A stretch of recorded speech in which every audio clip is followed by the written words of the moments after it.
And when he come by, no. Shalom Yasharala. We back for the second half of the service. Judith chapter 5.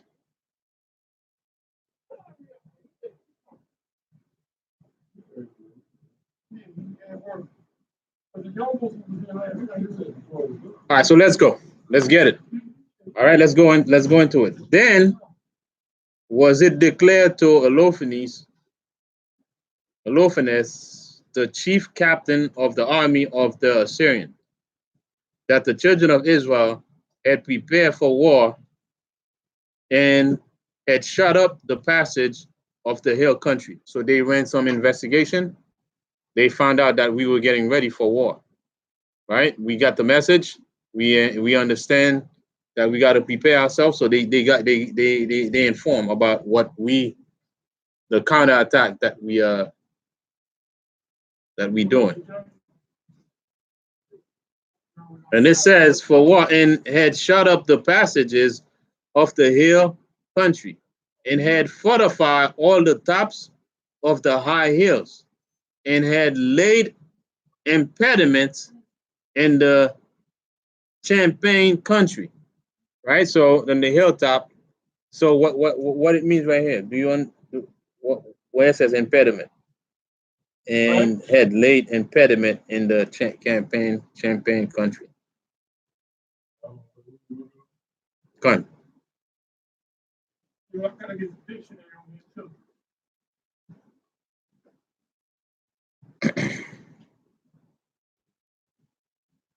Impediment.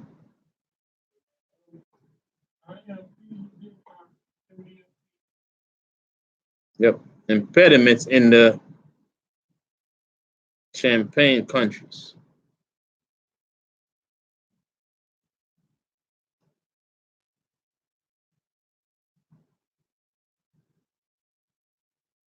Got it? Impediment.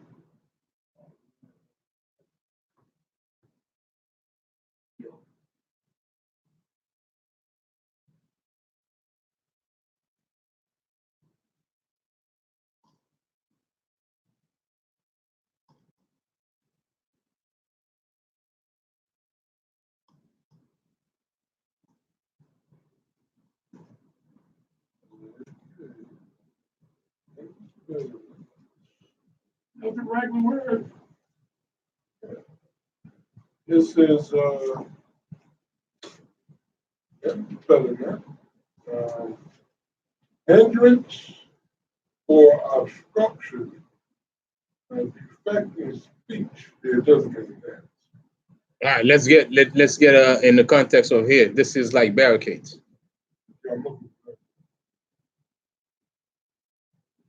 Roadblock, barricades.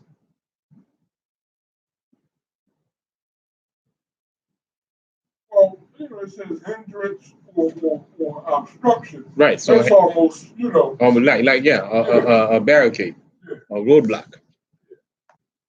All right. So they had put barricades and roadblocks. So that's the information that they sent to the captains of the Assyrian about what we were doing to prepare for war. So let's hear his reaction. It said, wherewith he was very angry and called all the princes of Moab and the captain of Haman and all the governors of the seacoast, and he said unto them, tell me now, ye sons of Canaan, who this people is. So now, since we're getting ready, he thought that we were just gonna lay down, not doing anything. So now he wants to find out a little bit more about this people. Right. When everything that I have done, don't they hear what I've just did to those country? To those people over there? Why these people think they're gonna stand against us in battle? Verse 3. And he said unto them, again, verse 3 says, he said unto them, tell me now, ye sons of Canaan, who this people is, that dwelleth in the hill country? And what are the cities that they inhabit? And what is the multitude of their army? So now he wants to get some stats. He wants to get the statistics, right? To get information. Because in any war, the way the way wars are fought, you have to get as much information as possible, so you can, prepare a good fight for whoever's gonna whoever you're gonna fight. Their army, and where it is their power and strength. So he wants to know where our power, where our strength is, right? It says, and what king is set over them, or captain of their army, because these people are bold, right? Who's this? Who's the head? He wants to find out the head of the people, and who's their king of their army, and why have they determined not to come and meet me more than all the inhabitant of the west? So why, they don't want to come meet me, just like the rest of the people? Why don't they come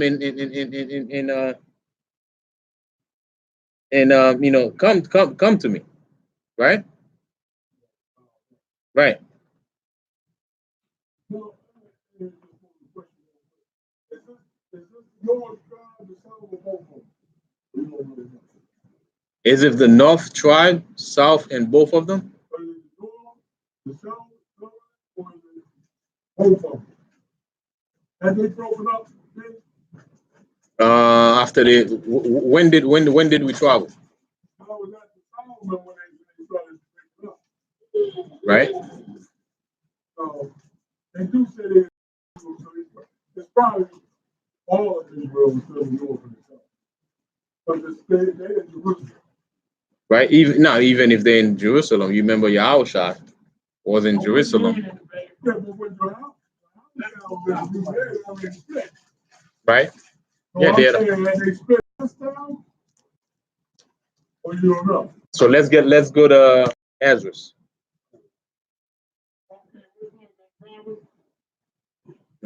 Give me 1 second. The Bible or Yeah, Apocrypha.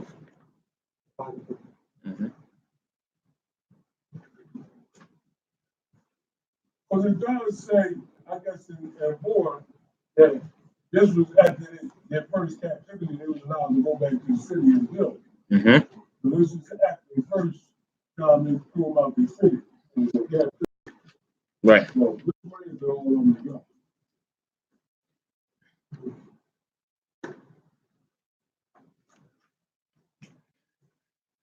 Mm-hmm. Mm-hmm. Mm-hmm. Find out 22.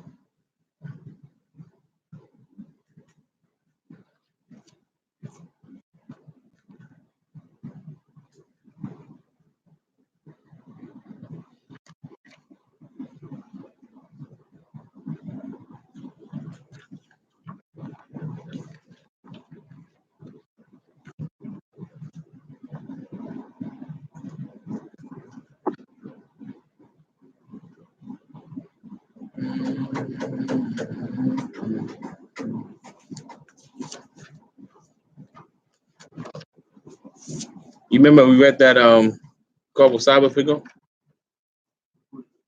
in Ezra, where when we travel, when the northern tribe travel, when we left.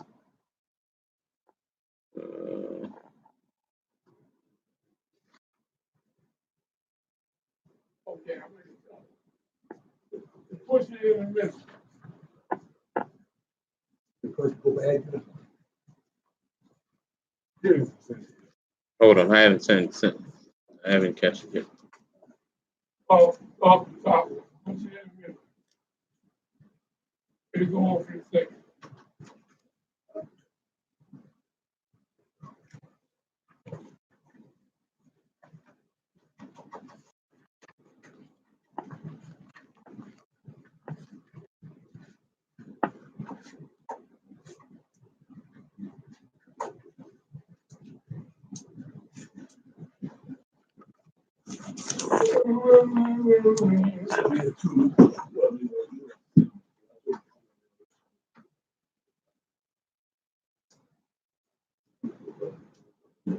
These two weren't here when they had the boxing team.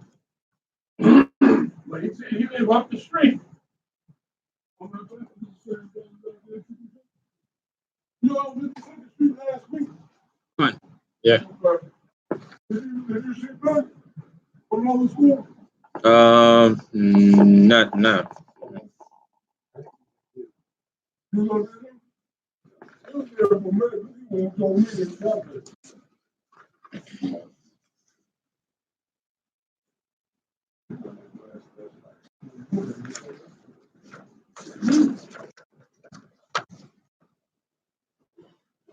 Where he live at? Where he go traveling at overseas? See his daughter. Somewhere. Nice over there where he going too. Who? Yeah.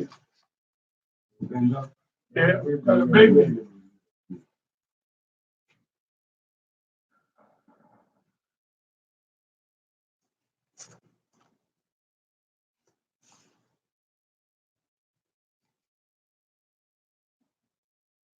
Any help? Anybody? Any help from Ezra?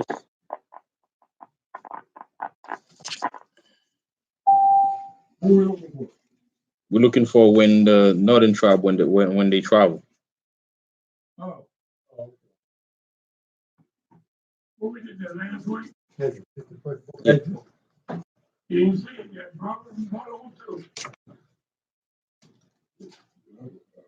Hold on. I'm coming. Hold on. I'm coming. Yeah, that's in 13. One or two. 13 and 40. The second one is 13 and 40. All right, get it. Second, Come on. wait a minute, where you at? Second Ezra, Second is chapter 13, chapter 13 and verse 39. and 39. Hold on. And whereas thou saw, Yeah. go ahead. And whereas now saw that he gathered another people,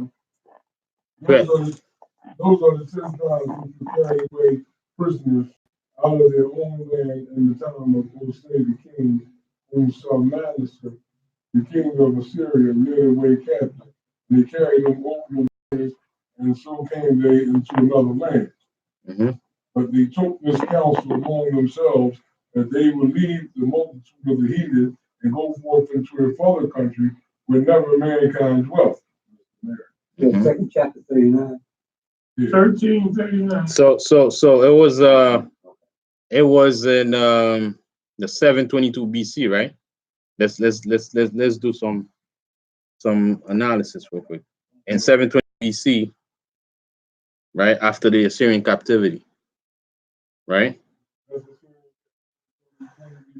Right. It's the second in the 722 BC, we went into captivity, right? Under the Assyrians, under the Assyrian Empire. So you write down 2 King, the 17th chapter. The 17th chapter.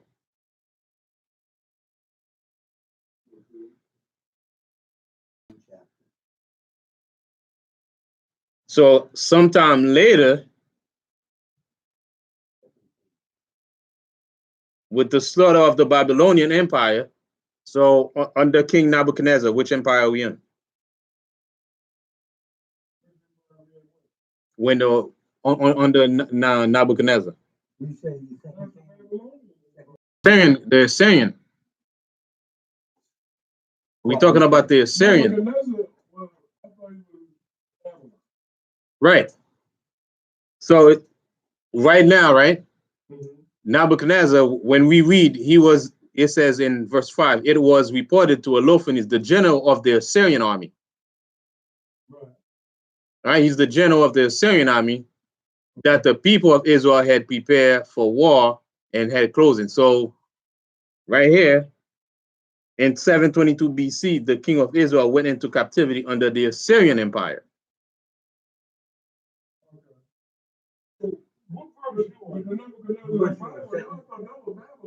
Second Kings, what? Right. That's 2 King, the 17th chapter. Well, what verse?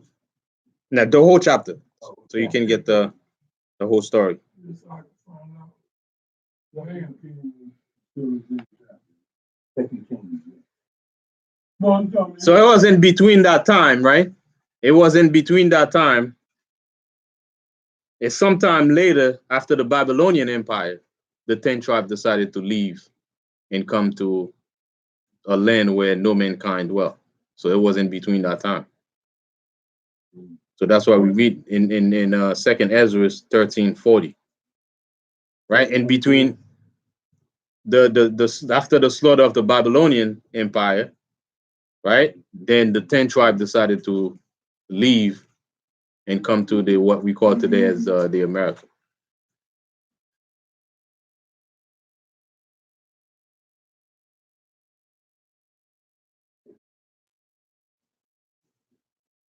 Second Kings 13 and 40.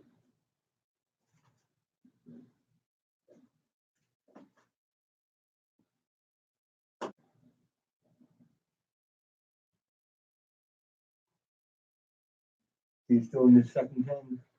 No, I'm not gonna read it. Just write it down. Second Kings, we were supplicating. Right. Whole chapter, 17 chapter. So now the question you asked earlier, was it all the tribes? Right. Because as we read earlier from in chapter 4, it says we were just coming from captivity. Right. So we were all together. Right. We were just coming, from the captivity. So in between that time, that's when we decided to leave. Okay.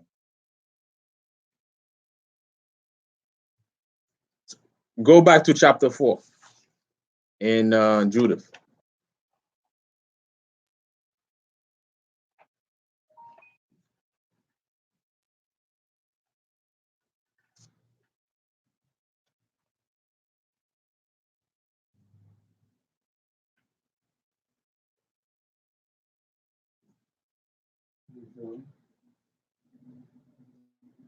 Verse 3, for they were newly returned from the captivity, and all the people of Judah were lately gathered together, and the vessels, as you hear, Right. vessels of the altar and the house were sanctified.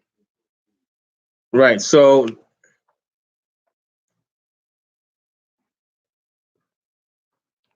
So according to Nabiyah, he says the 722 BC, we were already leaving. The 10 tribe had already left because we started to leave in 586 BC.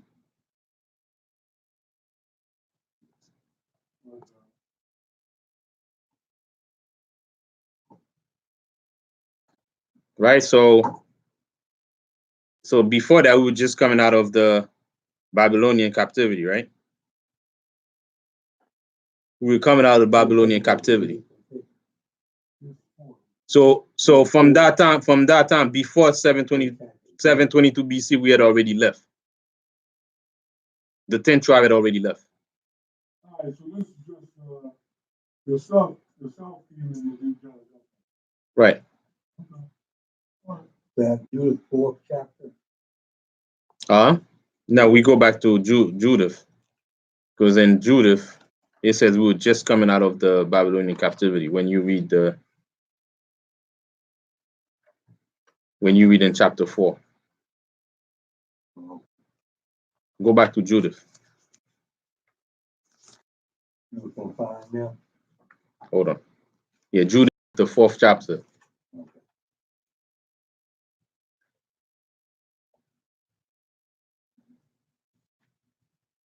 All right, so Judith, the 4th chapter is now the children of Israel that dwell in Judea heard all of this.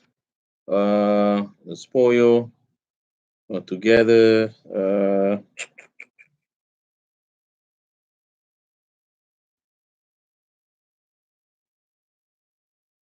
chapter, verse 1. Hold on.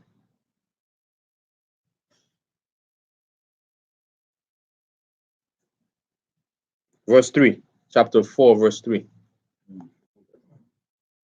For they were newly returned from the captivity. Chapter 4, verse 3.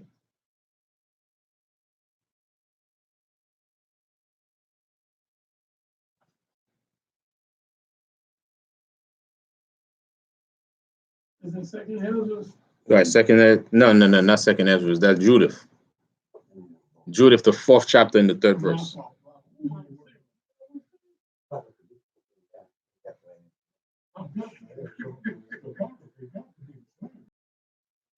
You in Judah 4?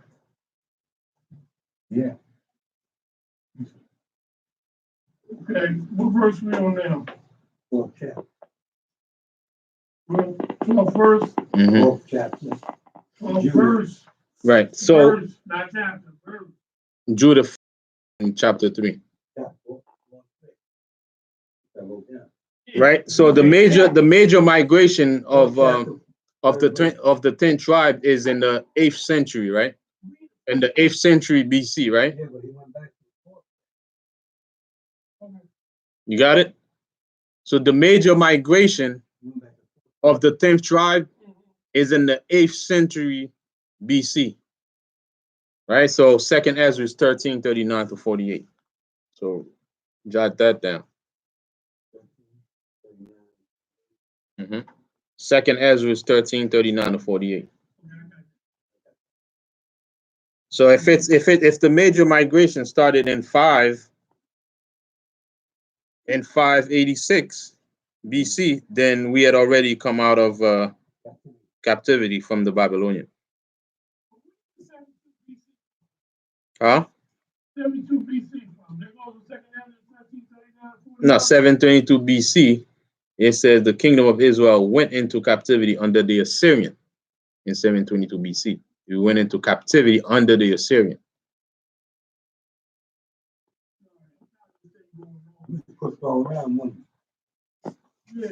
You pushed all around. What is about crazy now? This is more difficult. Too. All right. It is, ain't Yeah, this Apocrypha is not it's not up to date. You know, the words are a little different. Hey, you see that bag? You already gonna get the soda from? all right. So we good on that, right? We good on that, right, Goodbye? Goodbye. Your question is answered, right?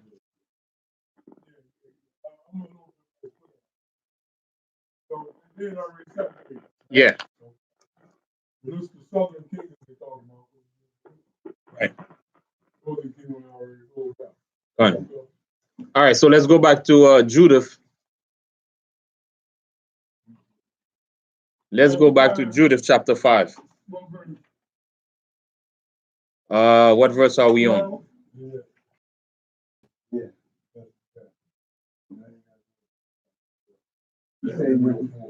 Okay. All right, because we were reading where in verse 6, right, where they try to get a report on us. Who's our king? So verse 6. And then they're gonna get the report, right? Because now they're asking for a report about us. Okay. You know, who's our king? You know, why these guys they not bowed down, right? Why they want to fight us, right? Like the other people from the west, why they want to fight us. So now let's go back to verse 7 now. Okay. Verse 7, Judith chapter 5 and verse 7. It says, and they sojourn. All right, so now let's get the report in verse 5. Sorry. Then said Anchior, the captain of all the sons of Ammon. So that's the report that he's going to give, right? He said, let my Lord now hear a word from the mouth of thy servant, and I will declare unto thee the truth concerning this people, which dwelleth near thee. and inhabiteth the hill countries, and there shall no lie come out of the mouth of thy servant. Those people are descended of the Chaldeans. This guy, see, right there. You know our history real good. Is descent of the Chaldeans. And they sojourn hereunto for the Mesopotamia, because they would not follow the gods of their fathers, which were in the land of Chaldee, right? Verse 8, for they left the way of their ancestors and worshiped the gods of heaven, and the God whom they knew. So they cast them out from the face of their gods. Right. And they fled into Mesopotamia and sojourned there many days. Their God commanded them to depart from the place where they sojourned and go into the land of Canaan. So now this is a heathen that's explaining to the captain of the Assyrian our history. Yeah. And the funny thing is we don't even know our history now, right? He was angry, man. Right. So he was Lot was his forefather. Right. Knew our history because he used to roll with Abraham from there. Right. Okay. It says where they dwell and were increased with gold and silver and with very much cattle. Right? You remember we had very much cattle. Okay. But when a famine covered all the land of Canaan, they went down into Egypt and sojourned there. Okay. This guy's is giving the story. While they were nourished and became there and became there a great multitude,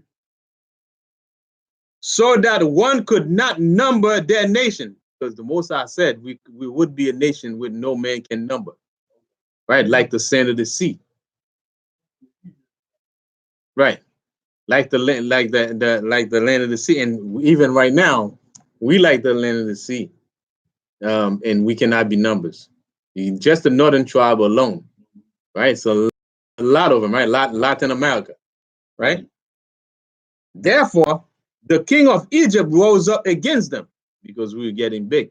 So it's the same thing that's going on right now. When Trump is going against the Hispanic, is because as far as population, Hispanics start to become the first, the more populated, even than the Caucasians, right? Right. So that's why, when it comes to politics, when it comes to vote, if we can determine the majority vote and people come out in masses and vote, right? Especially we have a lot of them now who become citizens. So now it's targeting those Hispanics. Okay. And pretty much trying to make sure that the so-called white voters come out and vote in masses for him, right? Because of the Hispanic population. And making the so-called white think that they're gonna be outnumbered if they don't do something about it. Okay. So since they cannot stop us from being the center of the sea, now what they got to do is intimidation, right? It be a few of them or less of them than and more of us, but yet if you fear of them, they still the most powerful, as Caucasian. No, I'm talking about if they become less in population, and you have in America, the Hispanic population is more than Caucasian, which is already which is the case. Okay. Now all you got to do is, even though they're more popular, just make sure that they fear of the minority Caucasians. Right. So make sure that instill fear of them and keep telling people that they are, drug dealers, they criminals, Okay. just like they did to so-called black in this country, right? Put a mark on them, make them feel like they savages, right? And make them feel like, those guys, when you see them, they criminals. So grab your purse, right? And any little thing that happens, just parade them in the media as the criminals, right? So that you brainwash the general population that these people, they no good. Okay? So that's the same thing that they did with the so-called black. It's the same thing that is being done here on the Hispanics, so-called, Hispanics. But in order for them to do that, you have to know your history, right? So don't think the so-called white man don't know everything about what we know in the scriptures about us being the God chosen people. Okay. So it says, but when verse 11 now, therefore the king of Egypt rose up against them and dealt subtly with them and brought them low with laboring and break and made them slaves. So what happened is, when you have so many people, the best way to take over them, use them, right? Use them, put them at a low level in the country. Don't give them high position, because if you give them high position, we already outnumbered. Then we're gonna lose our kingdom. All they got to do, just put a king, on the throne. They already have many people. You won't be able to overcome them. So keep the majority stupid, right? Make sure they don't have the right education, right? That way, just give them low level jobs and keep them from elevating, right? Just even though they're a lot, but it's a lot of nothing. Even as many of them, but as many of nothing, right? Because it's a bunch of ignorant people. So that's how they want to keep it, right? They want to keep the majority ignorant, because education is what elevates a nation, right? Once you're educated, first and foremost, you will know how to conduct yourself in society. But if we are uneducated, you like animals, right? We like animals. So education is number one thing. And when it comes to technology, you have to be also educated in technology. So now with the advent of technology, what you got to do is just keep them uneducated on technology, get them to focus their time on spending time on social media. Right? So spend time on social media, not doing productive things with their days. Let their days go by, wasting it, and then it becomes a bad habit, and years pass by and they waste most of their time, and they don't use technology to their advantage. Right? Give them a lot of program on YouTube that's gonna occupy their time. Right? That's gonna occupy their time so we can continue to rule and do whatever we got to do.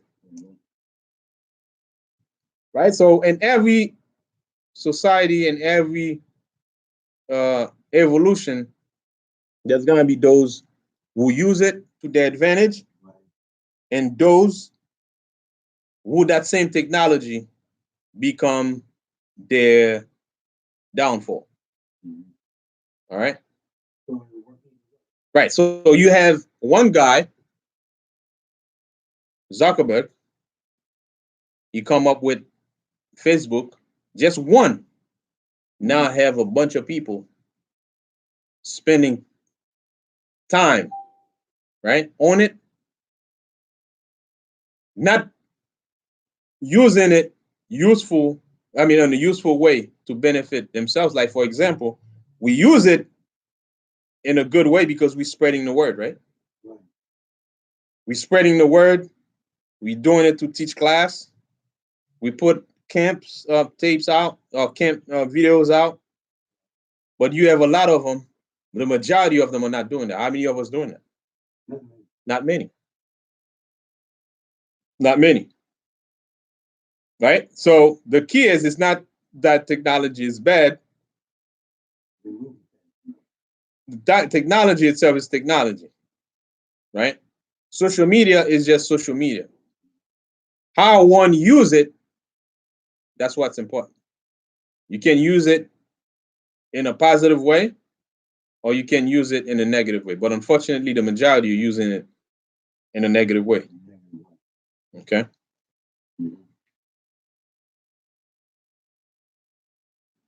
So let's go back to the report that the man Anchor is giving the Assyrian captain Alophans about us.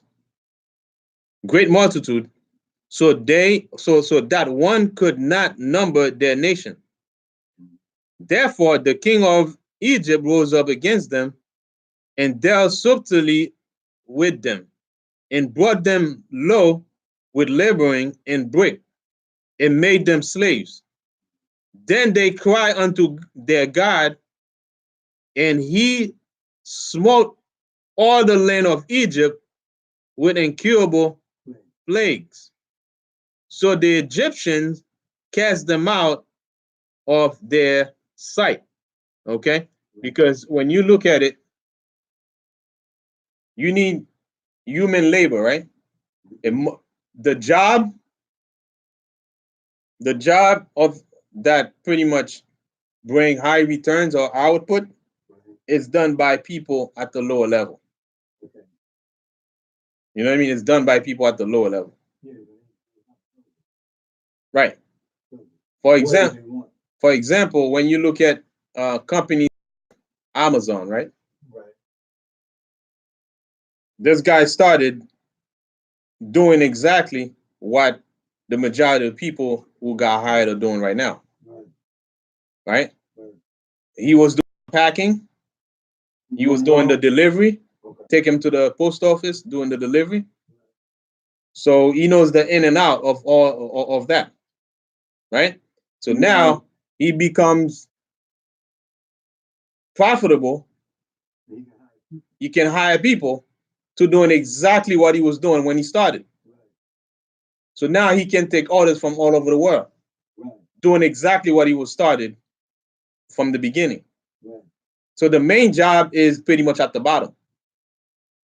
Right? So now he hired their time, the time that he used to spend. So he hired, let's say he hired 300,000 people on the clock. So on an 8-hour day, he has 300,000 people working, right? On an 8-hour day. So that free up his time for other things. Right? So he pretty much hired them and buy their time. He buy their time. So that 8 hours he bought it off of them. He give them, let's say if he give them $12 an hour. Right? So he gives them $12 an hour, even if he make $5 an hour off each one of them, right? Off all 300,000 in that 8-hour period, he still come out good. Right. Because he buy, he buy, he pay, it's pretty much scaling out. He's scaling out. He bought all their time. So the majority of people right here in Egypt, since they were at the bottom, he kept them at the bottom and give them job and make them build all the stuff, right? And he buy their time. Same exact thing. But keep them at that level, small, I mean, at the lower level where the productions are being done, keep them busy. Don't give them enough so they can elevate and make sure that they're not that educated. Because if they educated, you're going to give them higher pay and you're going to put them on a higher level. Right. So now, before you know it, they might come to understand all your tricks on how you do this thing. They might go and do it themselves. You see what I mean? So just keep them right there. Okay. So that's what they did to us, and that's why we were kept from being educated and know how to read. You know what I mean? So if you know how to read, you know how to read laws, you know how to read, different things that's on the paper. You will know your rights, right? So keep them uneducated. Okay. So number one thing, education.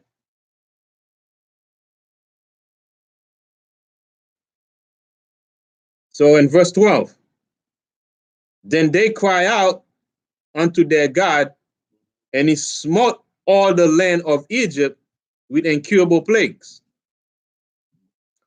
So the Egyptians cast them out of their sight.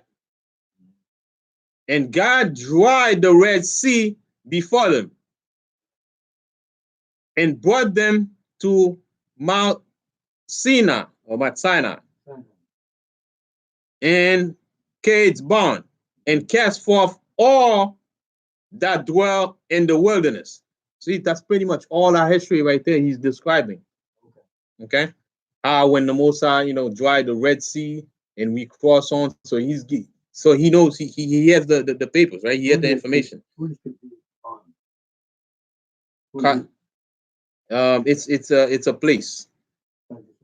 Right. All right, so what verse we on? Verse 13?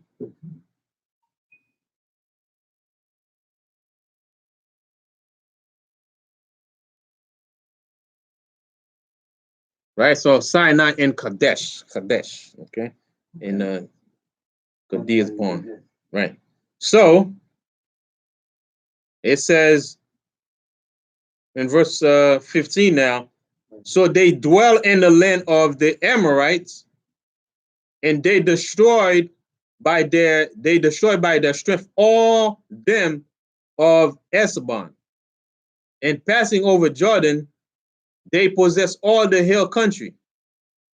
And they cast forth before them the Canaanite, the Parasite, the Jebusite, and the Shechemites, and all the Gergesites. And they dwell in that countries many days. And whilst they sin not before their God, they prosper because the God that hateth iniquity was with them. Okay?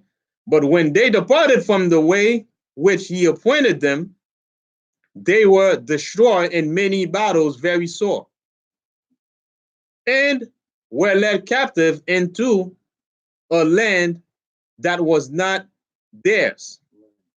And the temple of their God was cast to the ground, and their cities were taken by the enemies. So he's giving us when we prosper, when we fall, when the God was with us, and when God did not wasn't with us, what happened to us, right?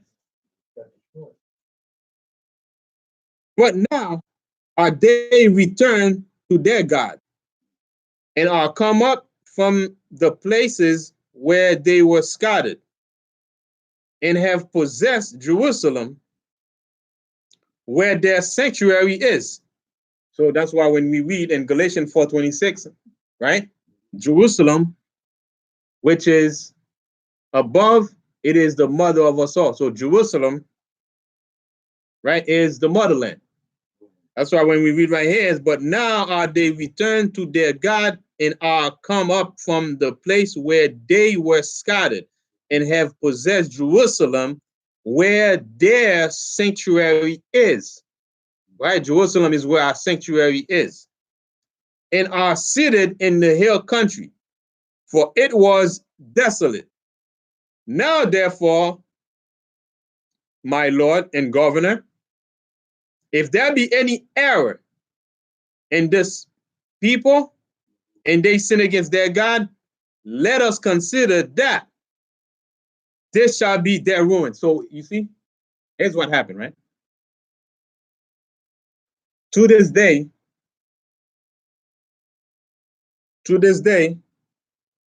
the enemies know if they want to take us down, all we got to do is ever stop breaking the laws of the Most High.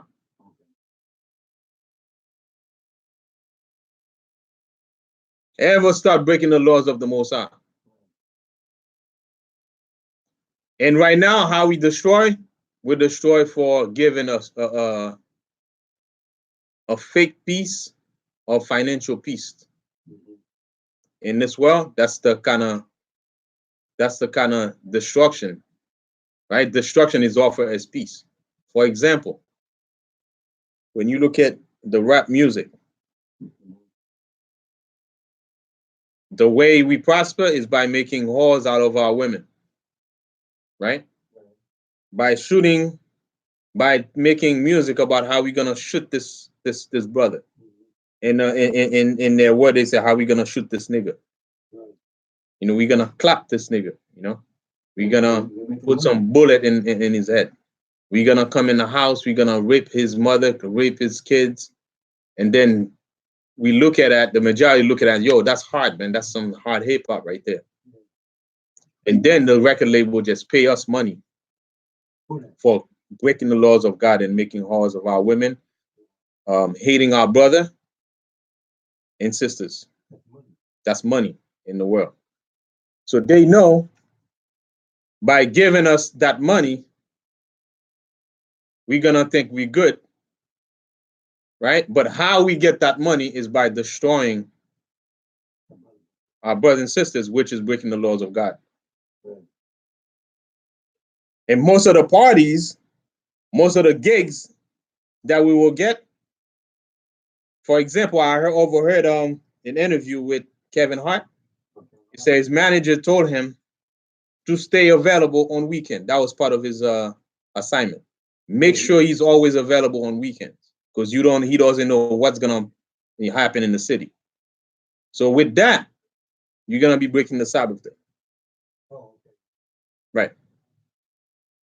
Right. That was part of his deal with his manager. Right. Yeah, you gotta stay available on weekends. So while he's trying to come up, he thinks he's gonna come up, but that come up is his destruction. Because by somebody hearing that, that's how he made it.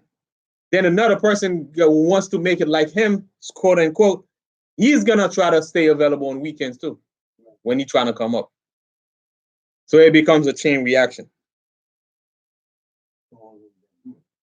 Right? So this man right here says, if we can keep them from breaking the laws of God, that's what we got to consider doing, because that's how we're going to bring them down.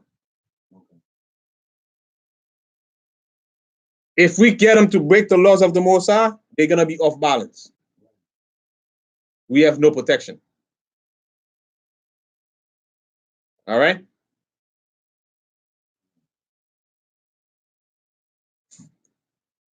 Verse.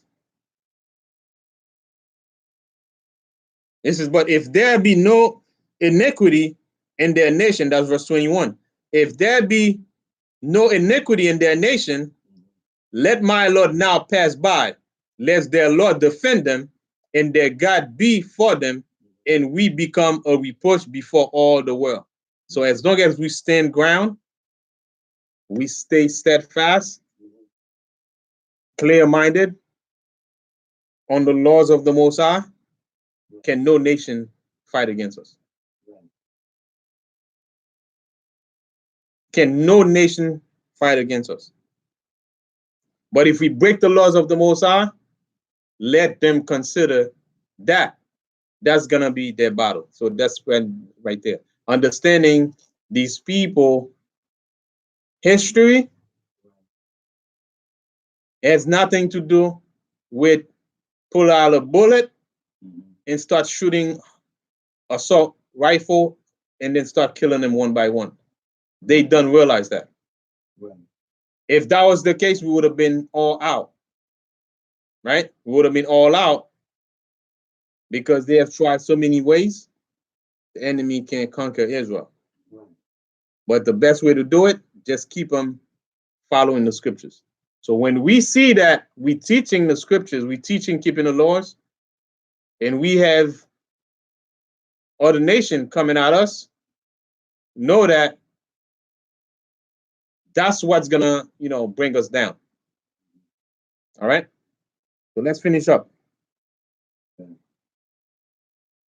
For say they, we will not be afraid of the face of the children of Israel, for lo, it is a people that have no strength nor power for a strong battle. Now therefore, Lord Onesiphorus will, Lord Now therefore, Lord Olofinus, we will go up, and they shall be a prey to be devoured of all thine enemy. For put it this way, even though, hold on a second, let me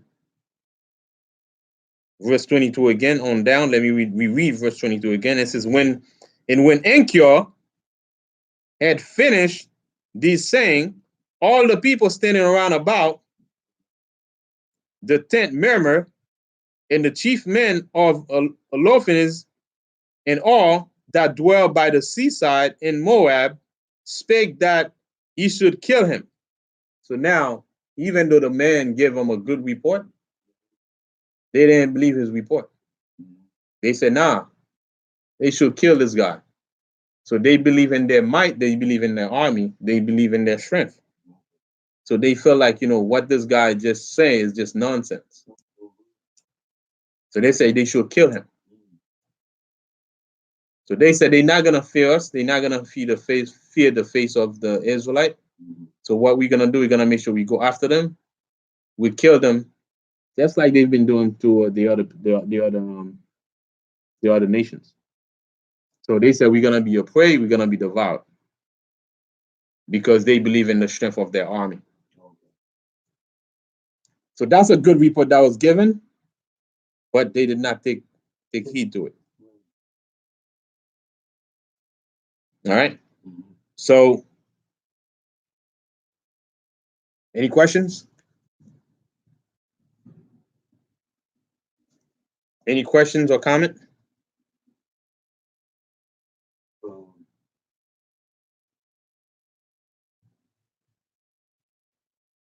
Anybody? Anybody up now? Come on. You up?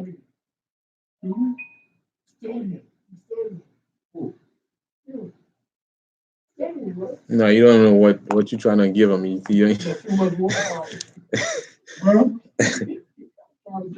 I'm trying to save you, but you didn't catch it.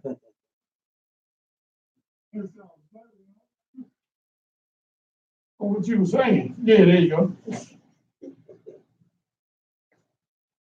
So, what do you understand from this right here?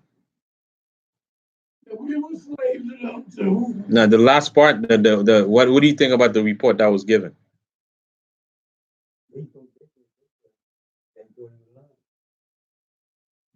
The report sounds so unbelievable, so they think he was lying. Gabor, how do you destroy an Israelite?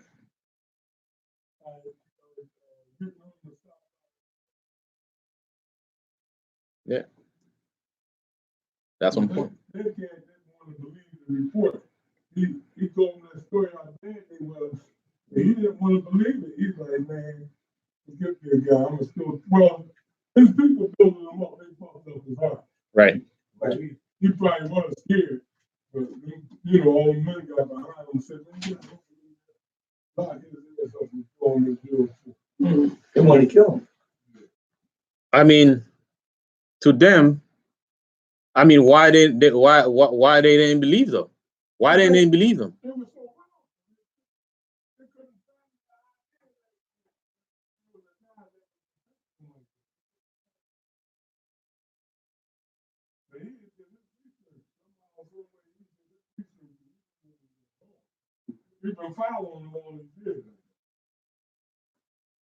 Yeah. The rest of the kids might really believe it. So I got what they got. They didn't, but either that or God to feel their heart is stone.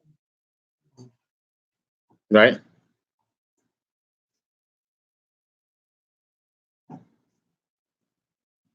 They came back with the report. It's kind of unbelievable. And they didn't want to believe it. Right, because everything that the man was saying was foolishness to them. It was pure foolishness. Right? Because fool fool doesn't know knowledge, right?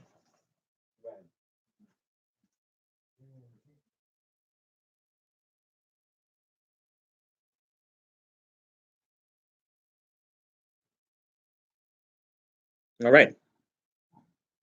So for next reading, next Sabbath.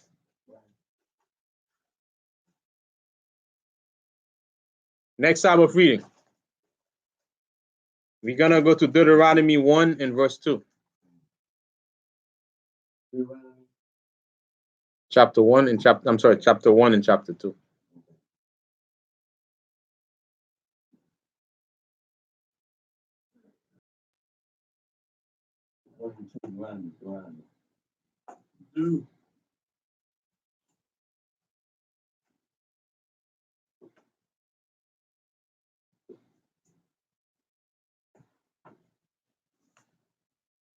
Let's go to 1 Corinthians 8 and 2. 1 Corinthians 8 and verse 2.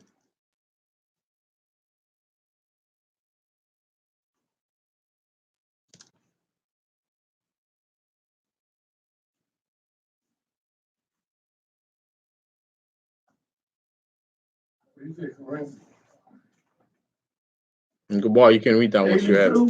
1 Corinthians chapter 8 verse 2. If any man,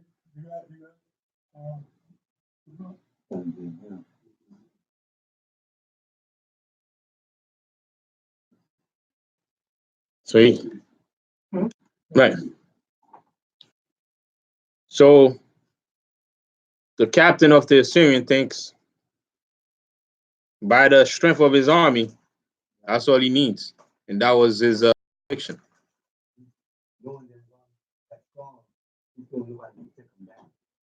Right.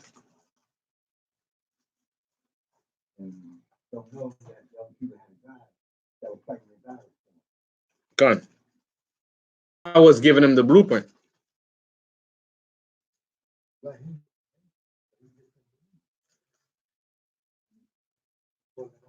This is our secret.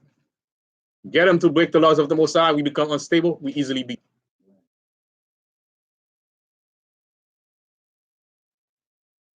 We easily beat. And the trick of this world now is give one of us couple dollars. Right. And they sell the whole nation out. Because we like to see our brothers and sisters up there, and we want to be like them. But how? Breaking the laws of the Most High, all the way up.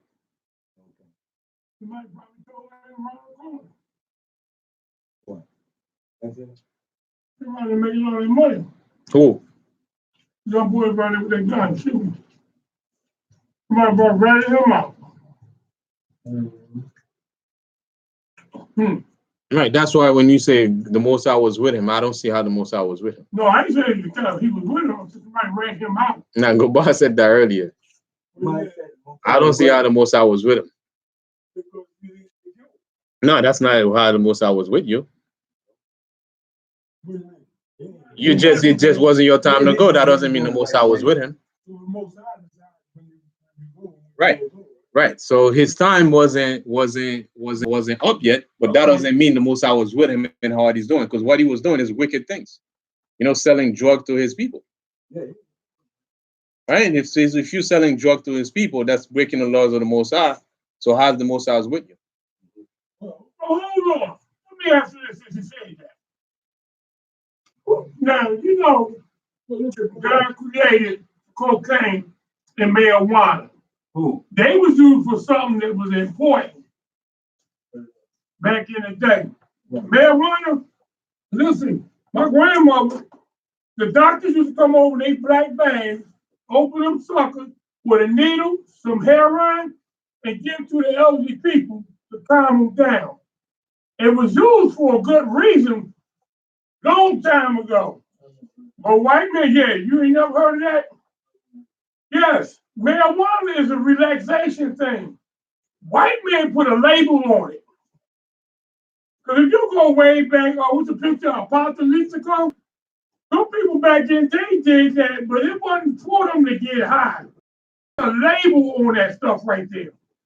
You got other plants and herbs out here that you can do the same thing with. But white man put a label on it. They talk about what they done made, like this pharmaceutical. They make those.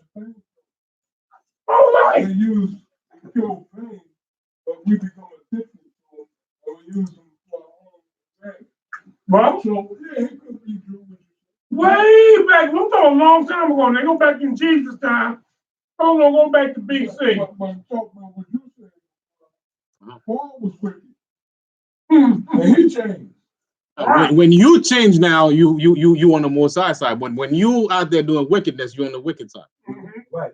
Right? You're not on the righteous hand side of the Most High, where the Most High is going to protect you. Right. Right? Because our protection, our peace is come from following the laws of the Most High, right? This is our protection. Right?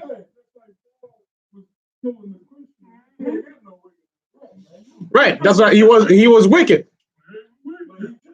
He changed. When you change, now the Most High is with you.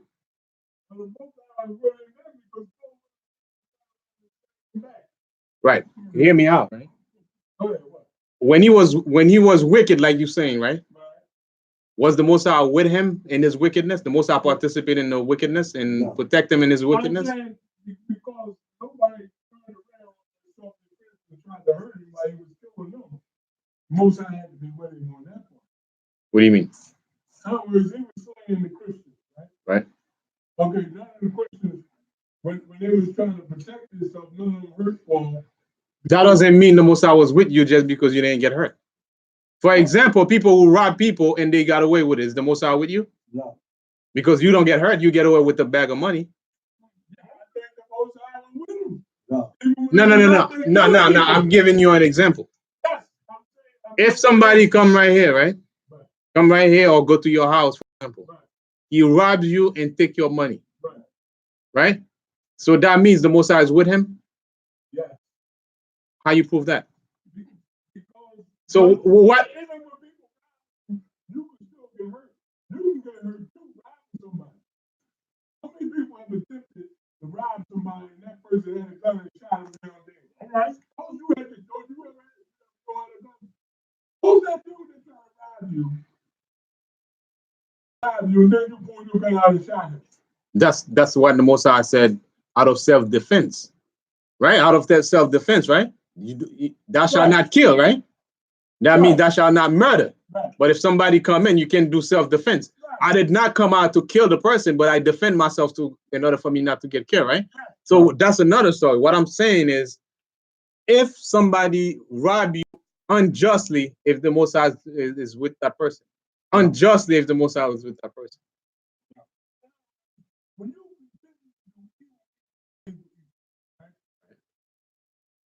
continue to evil and you never get repaid for it. God had to be with you and you were doing these evil acts because you can get hurt too doing these evil acts. No. No, you got away with the devil. No. Let's get the scripture on that. No, what happened? Moses killed somebody, God stayed with him. You just got away with evil. Yeah. With Moses, That's all. you God stayed with him now. Yes, the sister. Yes. Hold on a second. The sister had something new. Okay. I just wanted to check me on this first one. If a mother has children to feed, or even if the father has a family to feed, and has no income and has no money, and he walks by a fruit stand, Right. or a mother walks by a fruit stand and steals apples Right. to feed their children. Right. Right. God says thou shalt not steal, right? Right. Okay, but he's stealing or she's stealing to feed a family versus a man or woman takes a gun and sticks somebody up to rob somebody to feed their drug habit. Okay. That's different. Okay. Okay, so what's just and what's unjust and what's all right, you fill in the blanks for part. No. Finish it up. I want to get the full picture. Is God the person both their sides? Well, let's just say the person want to rob someone, burglarize someone's house Mm-hmm. to take whatever he gets to get money to feed his family. Right. Okay, and take it from someone that owns, let's say, break into someone's house, take their TV, Right. and they're going to sell that TV to feed the family, Mm-hmm. versus stealing from a food stand or a fruit stand to take food to feed their family. Mm-hmm. They're different. Because one, they're taking from a business establishment to feed their family. The other, they're stealing from another Israelite to feed their family. So is there a difference? I mean, it's still wrong. It's still wrong. Whether it's a small stealing, whether it's big stealing, it's still wrong regardless. Wrong is wrong. Yeah, that's still. That's stealing. Stealing is stealing when you want to do right. Right. Stealing. But what about the episode when David was trying to get some food when he was on the run from Saul? And he was trying to get some food from that rich man. And rich man told him, no, I ain't never heard of you. I heard about King Saul, but I ain't never heard of you. Right. David ordered his money, he was going to go take that dude's stuff. And still, No, Yeah, you have to go to that scripture and show me. No, he said you. I just told you. no, but he don't believe it. He don't believe it. The street can't remember it. So he wants to hear it. Now I want to see it Okay, so I he can just get the said- context of it. You didn't read that? And you forgot it. No, just show me where it is. I can't. Because there's so many scripture that I know. I forgot. He just told you how it is. He would have got his boys to go stick to a king to do it up because he was rich. You still wrong. That's all it was. Go ahead. You First he right. asked him for some food, but that was on the run from Saul. The Mhm. dude was a rich man. He told him no. And David armed his men. He was going to go take that. There you go. That's all still. Let's get it. Let's get it. Still wrong. Say it again a second. I'll let the way you say it. You're still wrong. You're still wrong. Well, God ended up killing the boy anyway before David even destroyed him. Uh-huh. You're wrong. And You're wrong. they ended up marrying the poor wife and everything. All right now. They get the poor stuff anyway. But was he wrong when he was going to take That's what he should have did at the beginning. What? Just married his wife. You can't marry somebody else without killing them, bro. You ain't gonna see him back. But those are good questions. So let's That's get a it. good question. It's called stealing. Say it again, Messiah. You're wrong. You're wrong. Oh, this way, let's go. I'm gonna put some great Kool-Aid in here. Oh, thanks.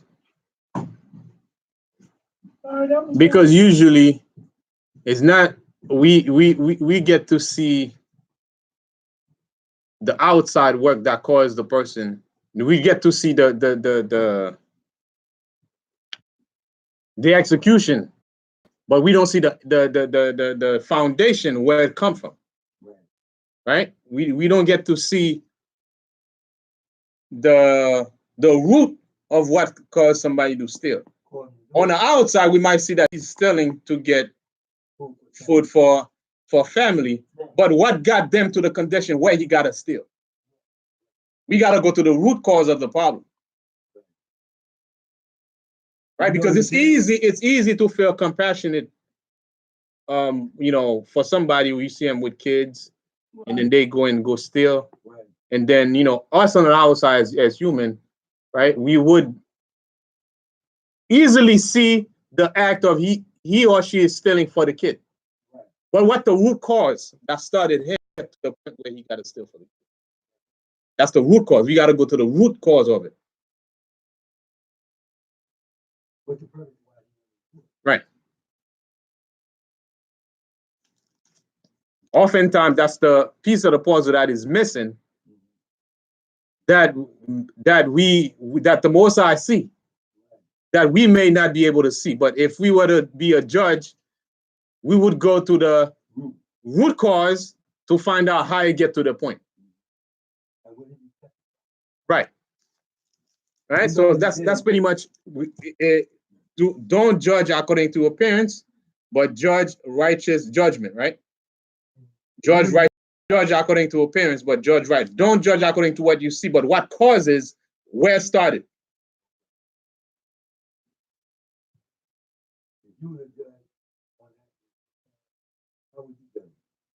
Now you got to find out the cause, the root cause. Okay, how this lead to this? How did it start?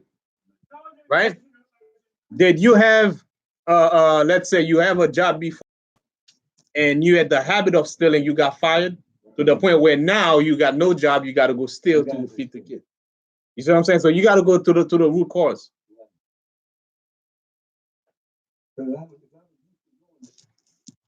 I'm working. I ain't working anymore. I still need to survive. Then I go back to that. Even Right. Wrong, Right. but I still gonna go back to it. I'm not just doing it for me. I'm doing it for a family. I'm willing to take the consequences because I put myself out there like that. Right. But you know it was wrong. I know I'm wrong. I know I'm wrong. Let's go to Ecclesiastes 8 and 11.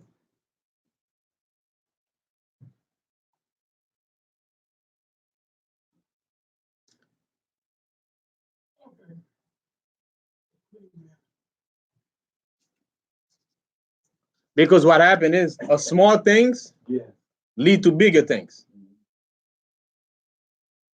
Sometimes we look at the big, humongous thing, but a little things here and there, little thing here and there, they add up, and next thing you know, you become a big thief.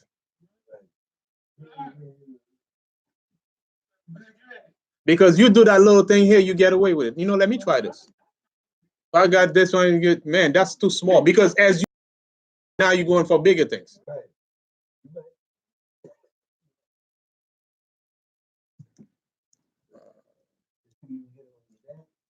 Right. Right. Ecclesiastes 8 and 11.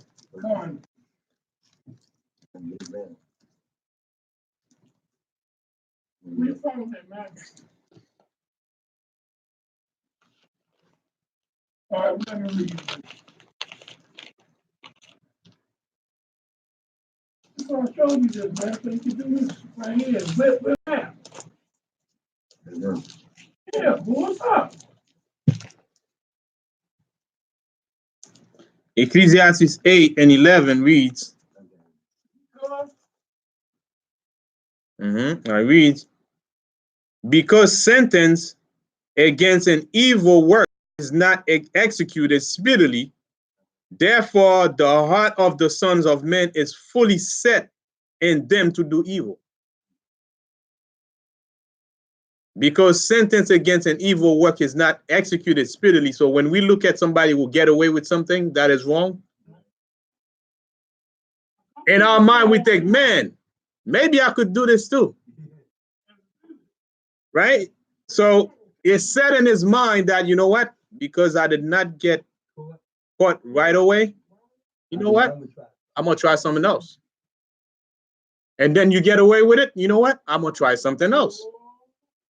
You keep on, and then it's set in your mind to do wicked. Until it gets to the point where the Most High said enough is enough, and then it knock you out. Right, so it comes down back to what Gabar was saying. Just because you got away with it, that doesn't mean the Most High is with you.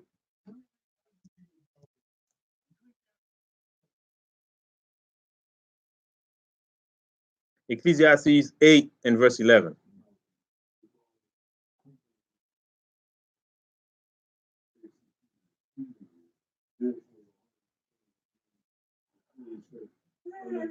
Okay, because you got away with it, you continue to do more and more evil. Right, because we get in our mind, you know what? Maybe it wasn't bad because I got away with it.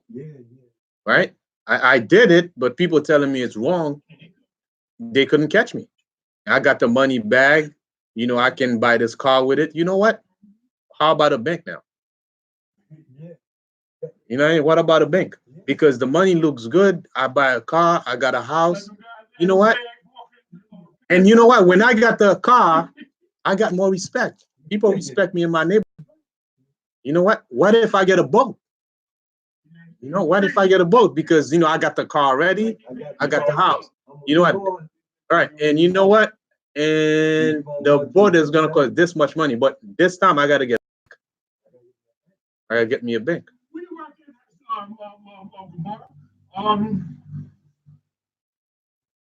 Right. And that's exactly what's happened with Esau, right? Yeah. That's how even at a corporate level, things are so corrupted because they're getting away with. And have you seen, you heard the story about GE?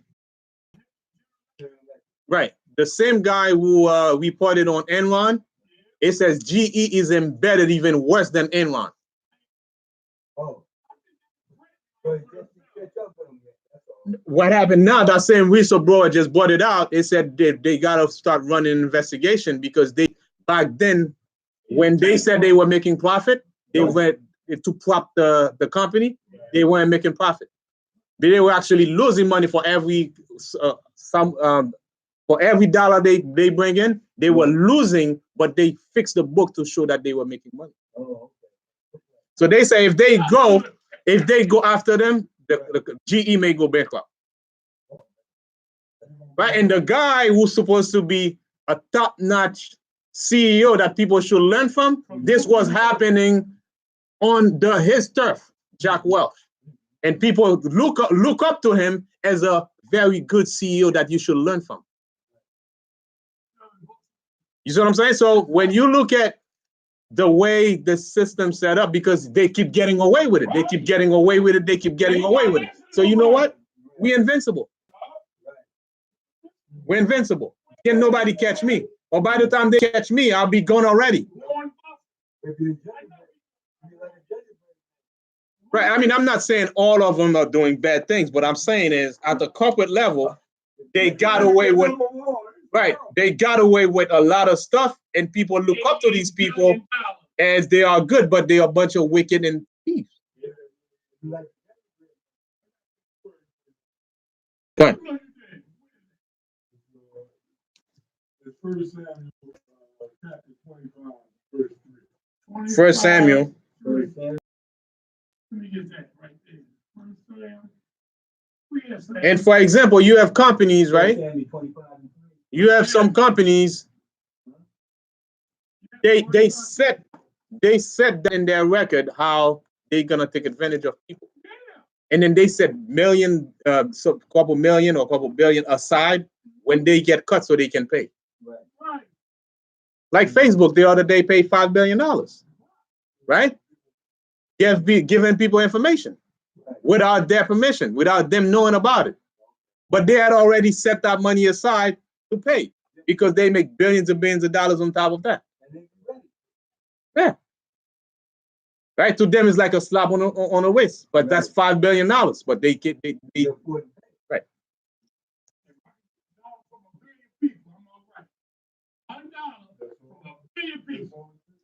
Matter of fact, by the way, let's get $5 from a billion people.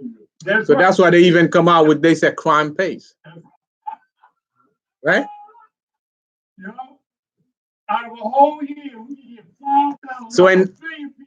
in this system, in this wicked system, crimes pays. Yeah, do.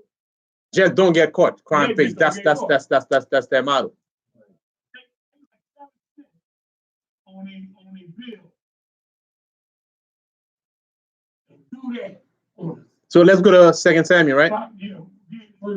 First Samuel. 25:3. Come on, I don't like this part right here. You gotta keep doing this. 1 Samuel, chapter 25. And read it. You could read it.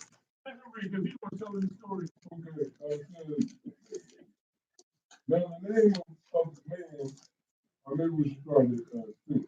Go ahead. Why not one? If you want to. Samuel died. Let's go to the death. And Samuel died. All the Israelites were gathered together and lamented him and buried him in his house at Ramah. And David arose and went down to the wilderness of Paran. Right. And there was a man in Maon who was possessed from it, and had 3,000 sheep and 1,000 goats, and he was shearing his sheep in Carmel. And now the name of the man was Nabal, and the name of his wife was Abigail. And she was a woman of good understanding and of a beautiful countenance. Okay. But the man was churlish and evil in his doings, and he was of the house of Caleb. Caleb. Okay. Caleb. And David heard in the wilderness that Nabal did shear his sheep. And David sent out 10 young men, and David said unto the young men, get you up to Carmel and go to Nabal and greet him in my name. And thus shall ye say to him that liveth in prosperity, peace be both to thee, to thy house, and peace be unto all that thou hast. Right. And now I have heard that thou hast shearers. Now thy shepherds, which were with us, we hurt them not, neither was there out missing unto them all the while they were in Carmel. As thy young men, and they will show thee, wherefore let the young men find favor in thine eyes, for we come in a good day. Give, I pray thee, whatsoever cometh to thy hand unto thy servant and to thy son David. And when David's young men came, they spake to Nabal according to all those words in the name of David, and ceased. And Nabal answered David's servants and said, who is David and who is the son of Jesse? There be many servants now in days that break away every man from his master. Shall I then take my bread and my water and my flesh that I have killed for my shears and give it unto men whom I know not whence they be?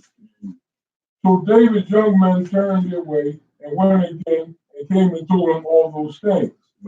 All And those David things. said unto his men, what? All those things. Oh yeah, all those things. My bad. So where you at now? Verse 20, chapter 25, verse 13. No, I'm saying, where you at? Read. That's what he said. Chapter 25, verse 13. Oh, you're on 13. Oh, I heard him. Okay.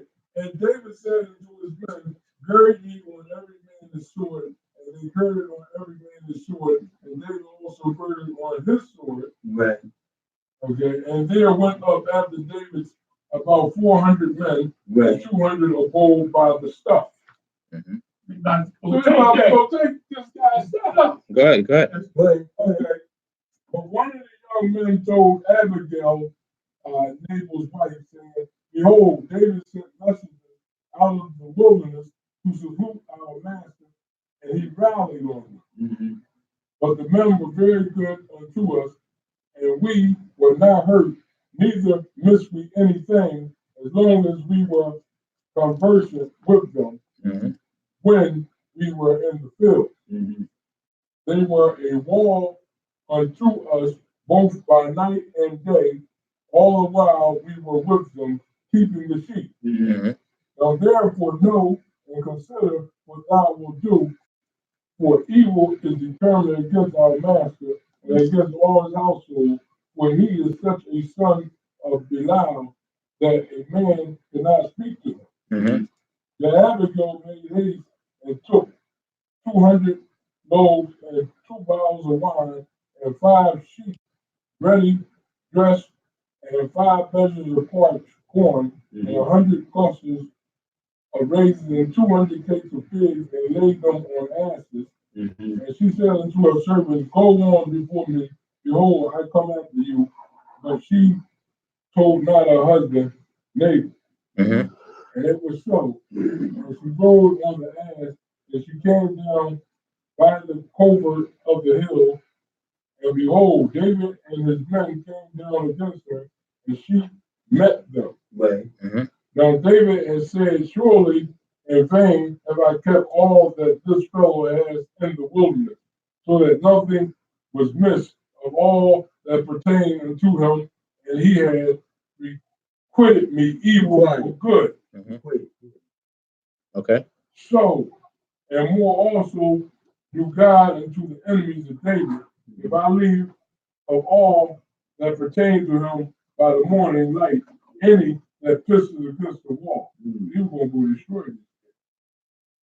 And when Abigail saw David, she hastened and lighted off the ass and fell before David on her face and bowed herself to the ground. Right.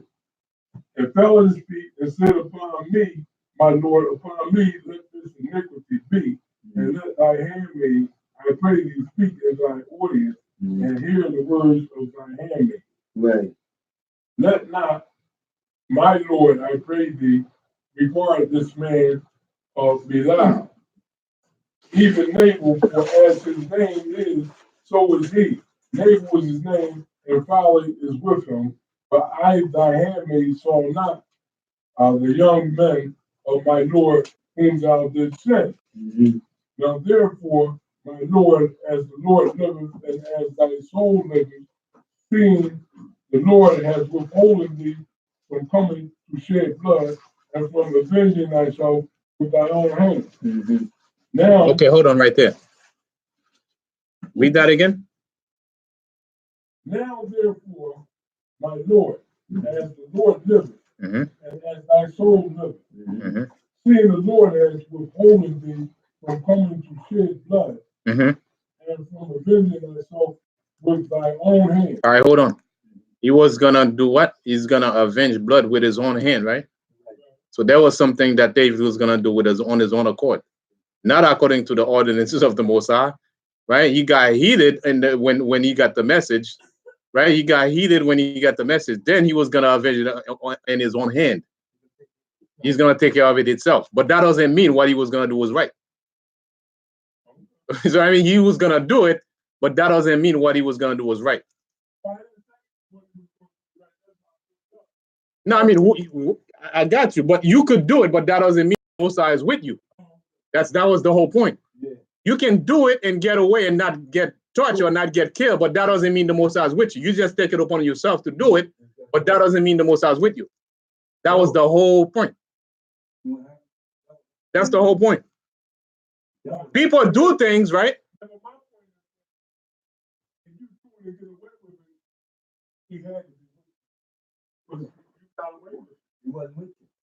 What about put it this way? What about the scripture we just read? Because sentence against the evil is not executed speedily. Therefore, it's set in their mind to continue to do wicked. But that doesn't mean the Most High is with them when they get away with it. They just get away with it. It's not their time, right, to get touched. They keep getting away with it. And the Most High sets the time.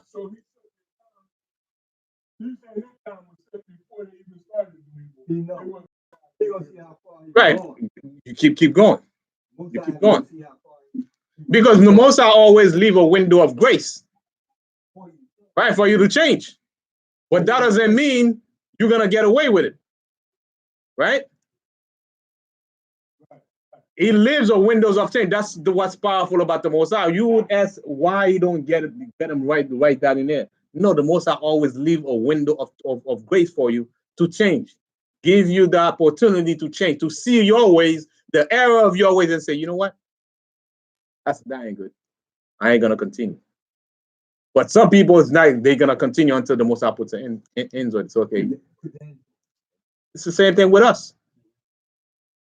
Continue to break the law until something bad happens to stop us. If the Most High had leave us just like Esau, you know how wicked this planet would be. We're talking about we see wicked. If the Most High would treat us the same way he treat Esau, let him get away, and let all the sin pile up, right? The Most High check us as soon as we do something wicked, or he let it go for a couple of days or for a couple of years, right? He check us, but with Esau, he let him get away with it. Now his mind thinks that he run the world now. He won everything now. Yeah. Yeah, because we're gonna think evil is good. You know, don't keep doing evil is good.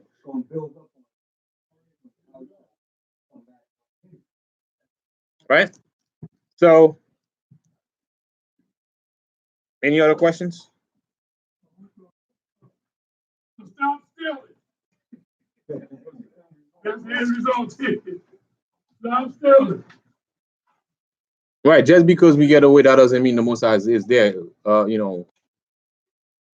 vouching for our wickedness. And the Most High don't get involved with wickedness. All right, so once again, next reading will be Deuteronomy 1 in verse 2.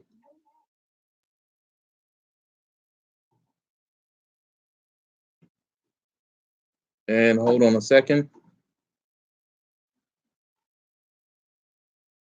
Yeah, 18th tomorrow.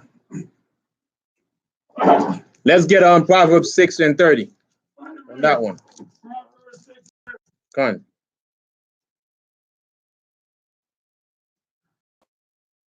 Yes, Shalom. You have a question?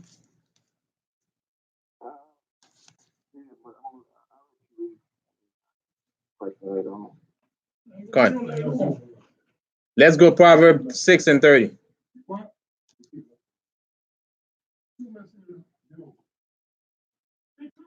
6 and verse 30.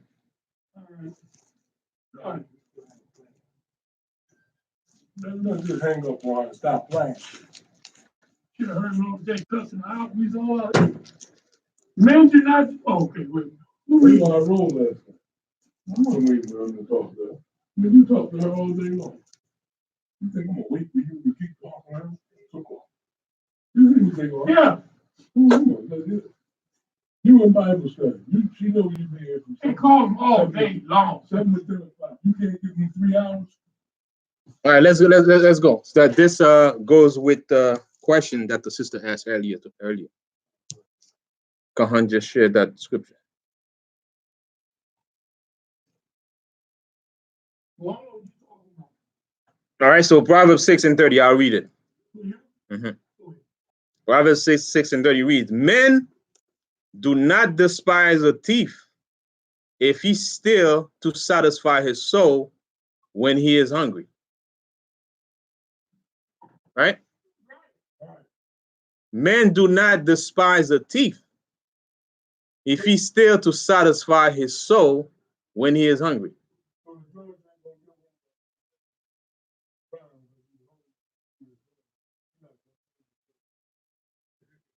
That's not what he's saying right here.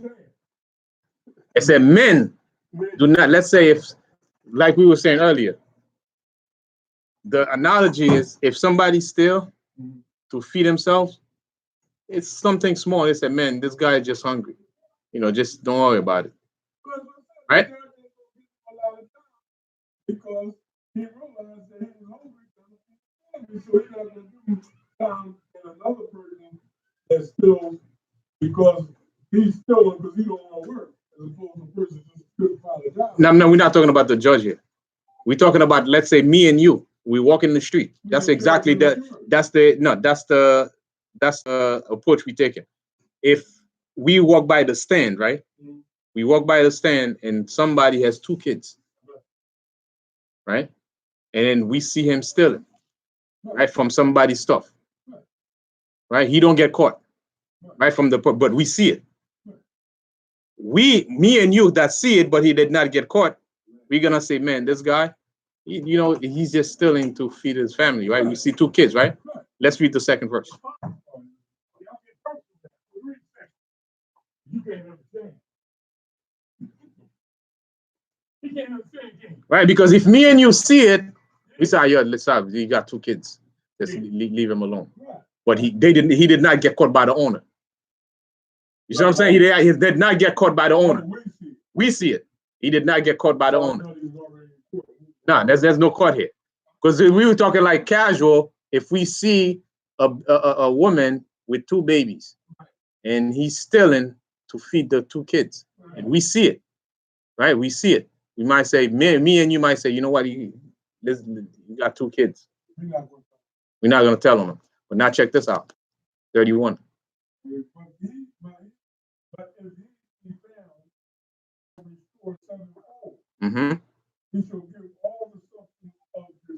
That's it.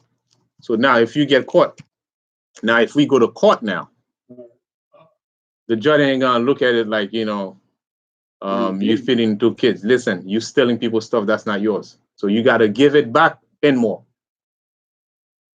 Right? Even when we read in Tobit, right? When we read last Sabbath, when the rich man said, "What shall I do to inherit the kingdom?" Right? No, he tell them, you got to do this, you got to do that. Then I think when he said, even when I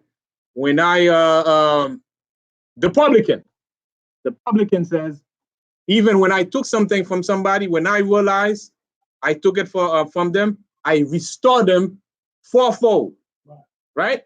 Because he took something that from him that wasn't his, that he shall restore him fourfold, right? So that's because if you take something from somebody, you defraud them, right? You defraud that person because he paid for it.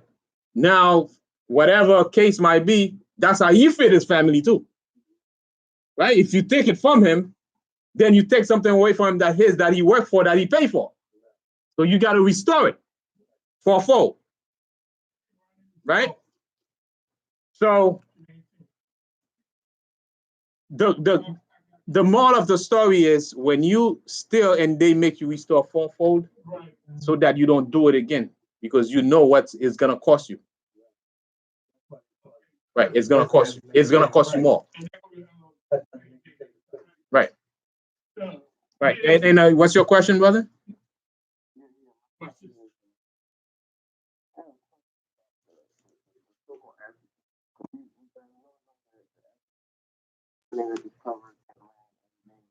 Leos keep you Africanus? Yeah. Yeah. With that being said, are they still Israelites in Africa? Uh-huh. That's my question. Is there still Israelite in Africa? Yeah. We got Israelite all throughout the world. We scattered all throughout the world.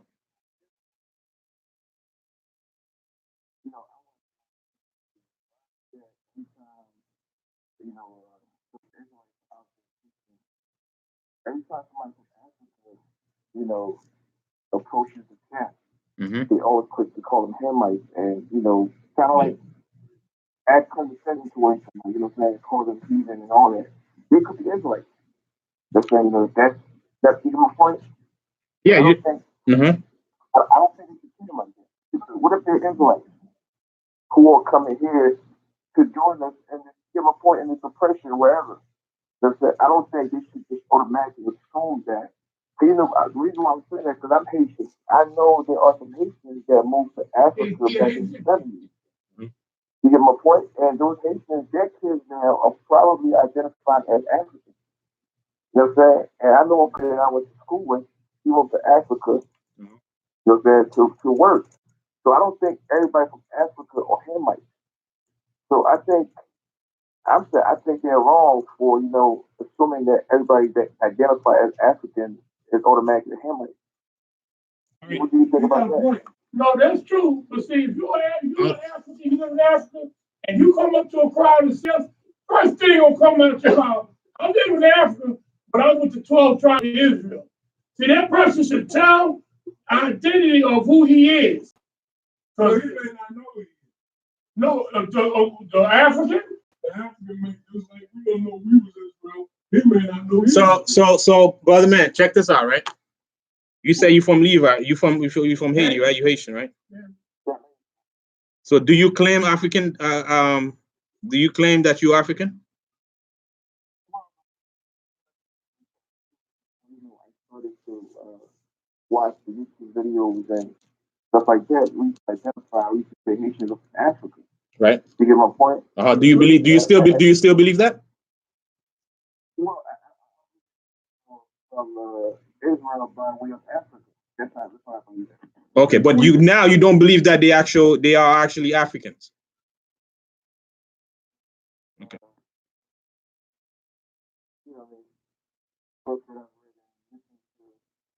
The Hebrew Israelites.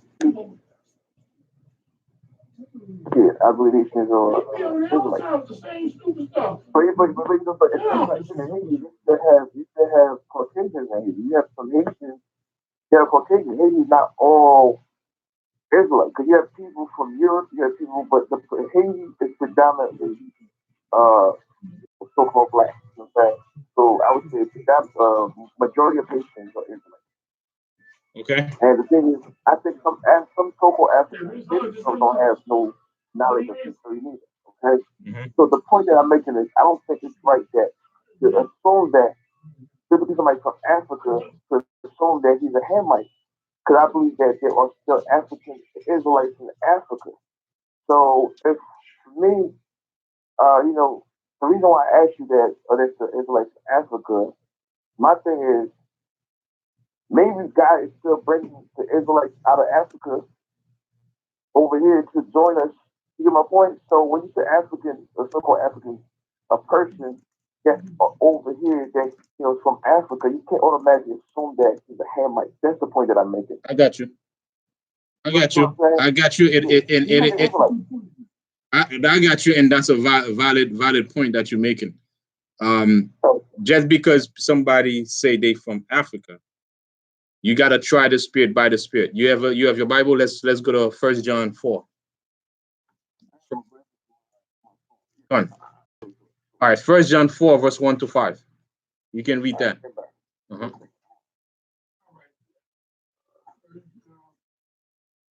1 John 4, verse 1 to 5.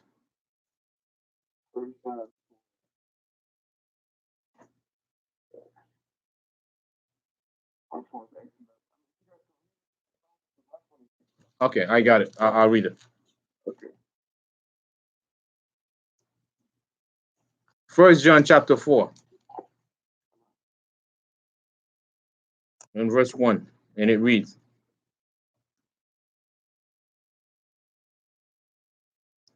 when therefore the Lord knew how the Pharisees had heard that Jesus made and baptized more disciples than John, though Jesus himself baptized not his disciples, he left Judea and departed again into Galilee.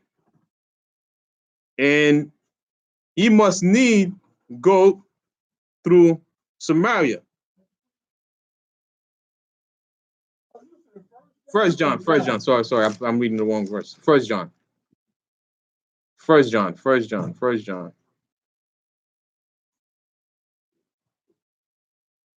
John chapter 4.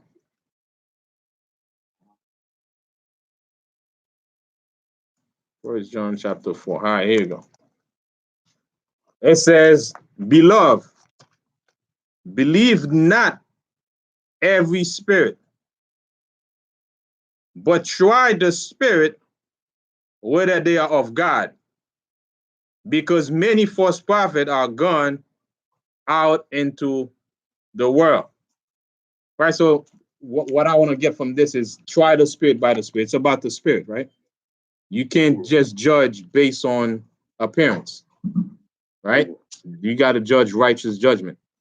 And when you say those Israelites, you have to identify the camp that's saying that, because when you say the Israelite, because not all Israelite on YouTube saying, doing this, saying the same thing or approach it the same way.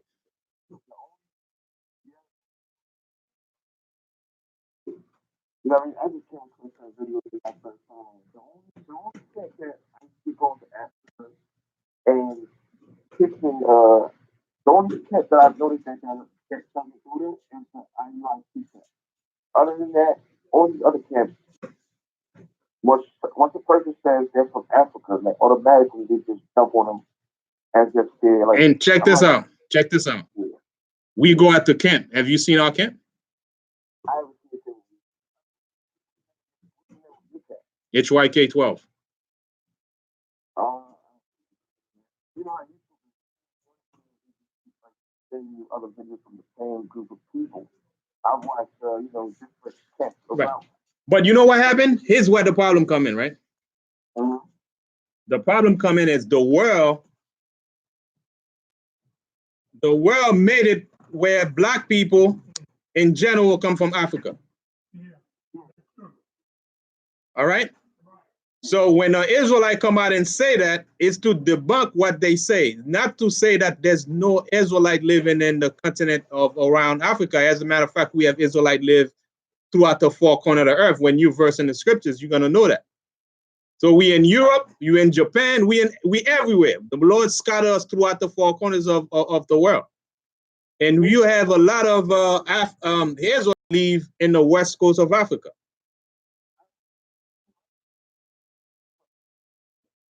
Right?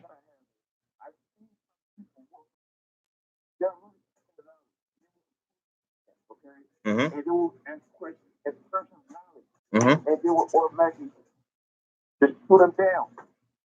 What if this man is here my point to automatically put them down? And you know, and including me and all this stuff.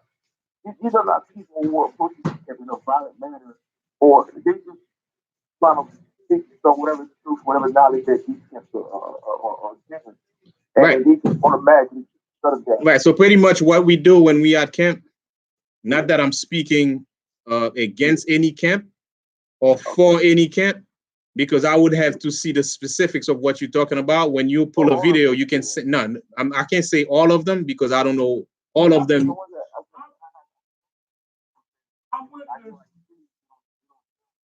Right. I mean, I witnessed what he's talking about. I studied with a couple of groups, right.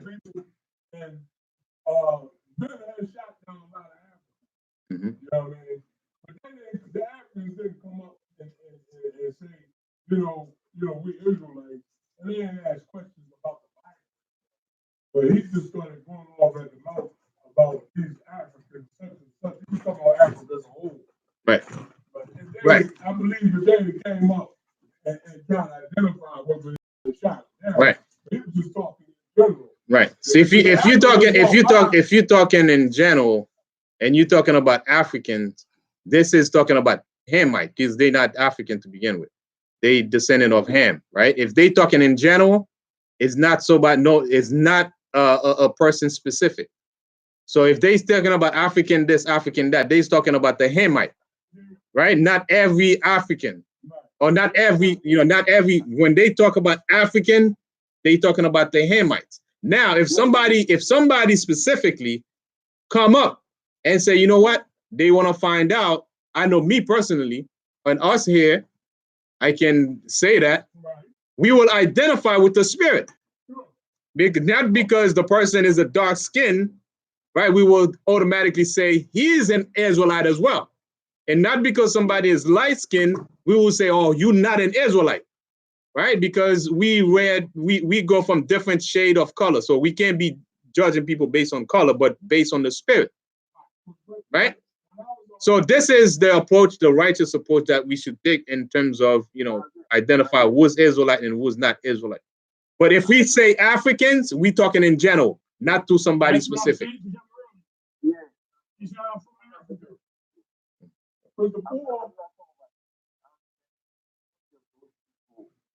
From that point of the world or Hamites, right? Right. But the point I'm making, it's all about individually. When a person approaches the camp and they'll say, where are you from? And sometimes they say Africa automatically. I mean, I'm talking about ISUPK. I like Sabbath. I like, I like so much, but even when it comes to that, automatically he's him. And I'm talking about IUI, HOI, full of boys, and that's what I'm saying. I'm saying that approach to me is kind of like could be off a little bit because it could be somebody. Because like I told you, I know some Haitians who moved to Africa. They have kids over there, and 2 generations later, those kids might identify as African. They were down from Africa. You understand what I'm saying? Right. And they still have family members in Haiti. So if we all related, blood relatives, come from the same great grandfather, how can you be a Hamite? And I'm an Israelite. So the point that I'm making is, so they have to be careful with just automatically, they're calling somebody a Hamite because they're from Africa.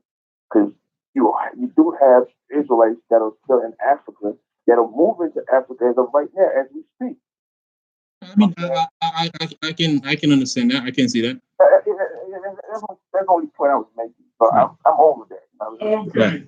Right. So that's but you see the approach. So if you hear the word Africa being called out, and it's not somebody specific, but if somebody specifically approach a Kent and they lash out at him, that's a different story. Yeah, but we down on 52nd Street. I don't know if this dude was African or he was from Africa. Turn the ignition on. One of our priests was out there, you know, talking about the Hamite. Pull it down. And I don't understand. You know, I'm from Africa, but we all cool, we all friends. And I don't know if he was Israelite or not, but he didn't understand why them was, you know, talking about Africans. Right. I mean, it's a matter of you know, like I said, identify the spirit. Identify the spirit.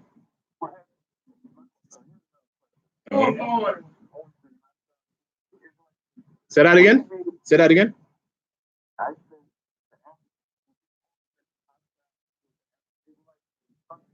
There's some parts of history where you know you had Israelites that was very successful living among the Africans. You had Israelite kings. You had Israelite kingdom even in Africa. So I think the Africans. Where was more? Say that again. You had Africans have Israelites better than Caucasians. I don't think Africa has been as hostile towards Israelites as. Now check this out, right? Check this out, right? Yeah, check this out. I understand. You see, let me answer your question on that. You see that being sensitive about African is because we've been conditioned to believe that even our origins start in Africa. Now you started to come out and start reading and start doing some research. You come to realize that you are not really African, you are an Israelite. But the damage that has been done to make us think that we are African is still there. It's not all the way out. And that's where the sensitivity about the African coming in. So we've been sold by the African into slavery. And you know why? Even back then, we used that strategy, even as Israelite, to go hide in the midst of African because we share the same skin color, right? So that's why we go there to hide, not because they are our people, but as a strategic way to hide because we share the same skin color. But at that time, put it this way, hold on. They knew who we were.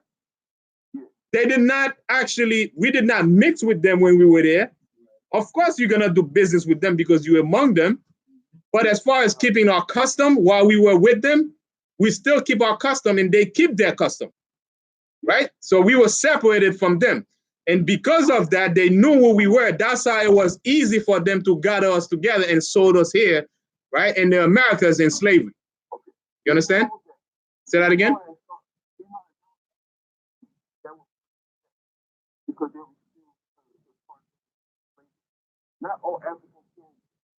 You said African kings were put to death?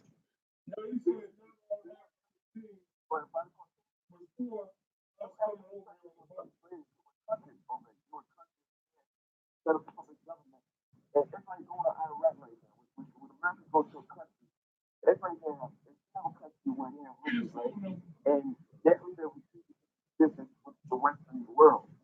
But they want to overthrow that government and set up a public government.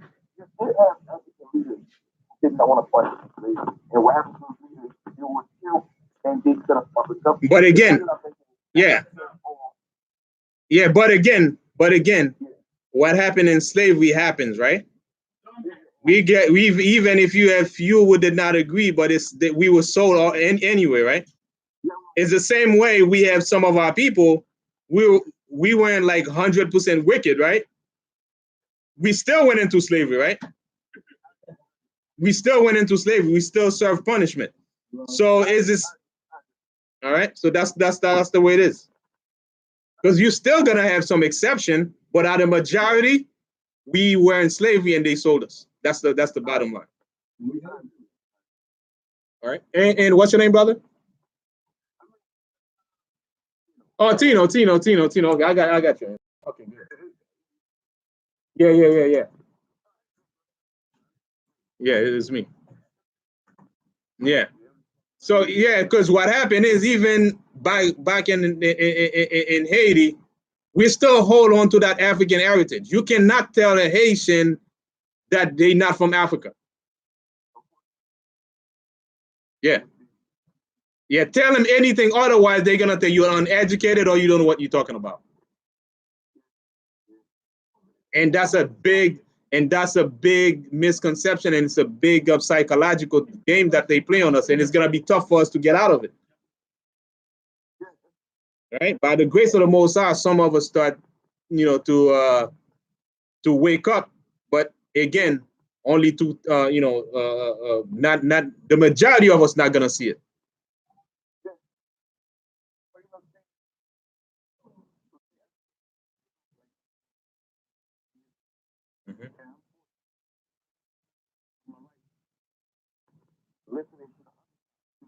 Mm-hmm.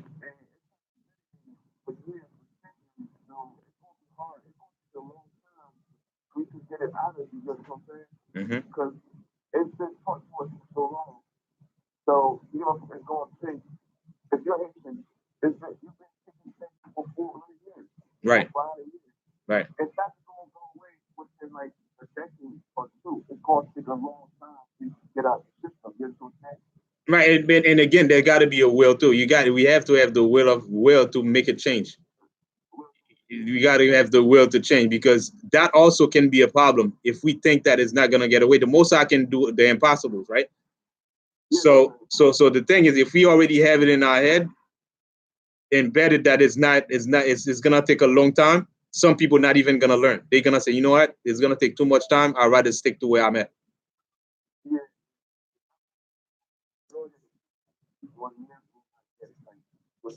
I mean, because I was always, to me, I was always like, they always don't answer questions.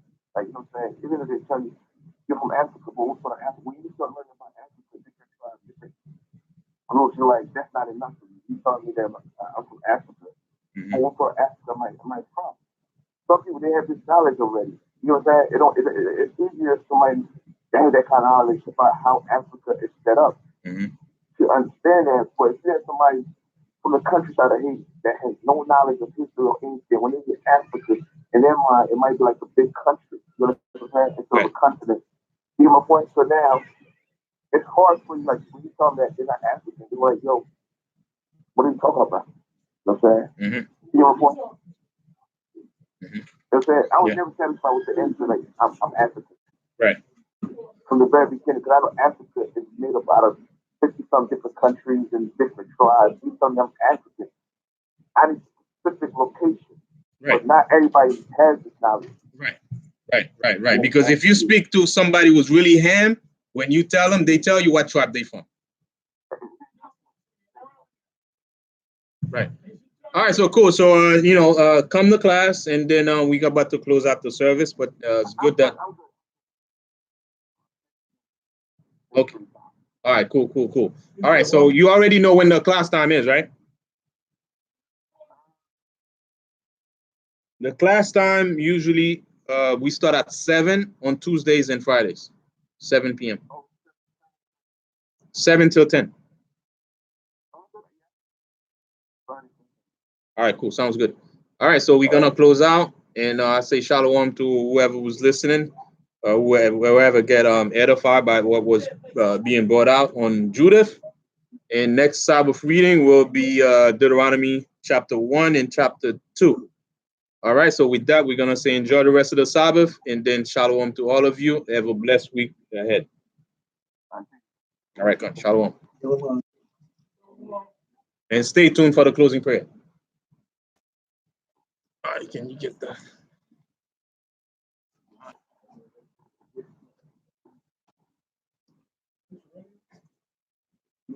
Do it again.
Barakta Yahweh Ba'ashem Yahushai Asherah Natananawa Parya Gapan Twara Man La Yahweh Ba'ashem Yahushai Ath Yasha Allah. English translation. Bless are you Yahweh in the name of Yahushai that gives to us the fruit of the vine. Thank you, so be it.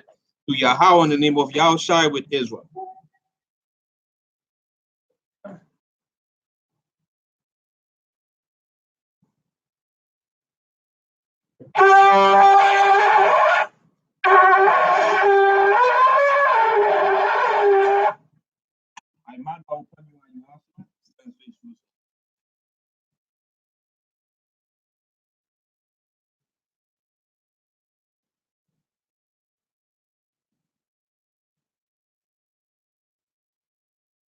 Yahweh, Hashem, Yahushai, Abakushai, Shabman, Lanawa, Aitha, Yamyun, Aitha, Shalat, Micah Allah, Walahayim, Atazudakim, Shmo'aya, Barak, Wapa, Magun, Wakaziak, Bunya, Yasha Allah, Washalat, Lanawa, Rabium, Akama, Rabium, the If, Rabium, Mayana, Rabium, Abalanwa, Rabium, Amawan, Rabium, Aqua, Rabium, Ahabium, Rabium, Agana, Wakanaya, Wasalat, Ko, Katayim Nawa, Laakim, Wayasha Allah, Tamyad, Aywalam,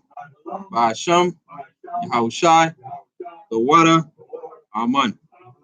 English translation. Yahweh, in the name of Yahushai, please listen to us now, right now. Send Michael and the righteous powers and angels to watch over, bless, heal, protect, and make strong the children of Israel, and forgive, and send strong the children of Israel, and send to us much wisdom, much knowledge, much understanding, much patience, much faith, much brotherhood, much love, much spiritual protection, and forgive us all our sins for the brothers and sisters in Israel, always and forever.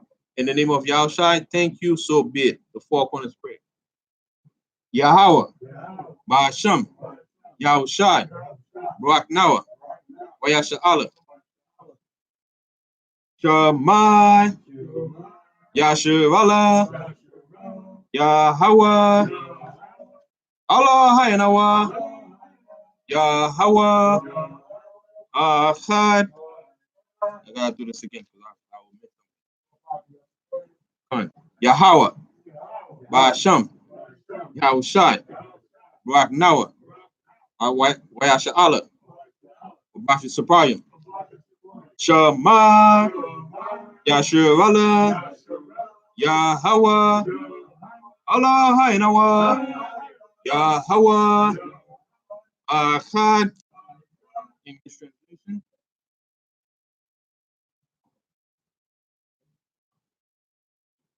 Yahweh, in the name of Yahushai, bless us in Israel in the house of books. To Yahweh, in the name of Yahushai, heal Israel, Yahweh, our power. Yahweh is one power. All right, thank you, and have a blessed week once again. Shalom. Shalom.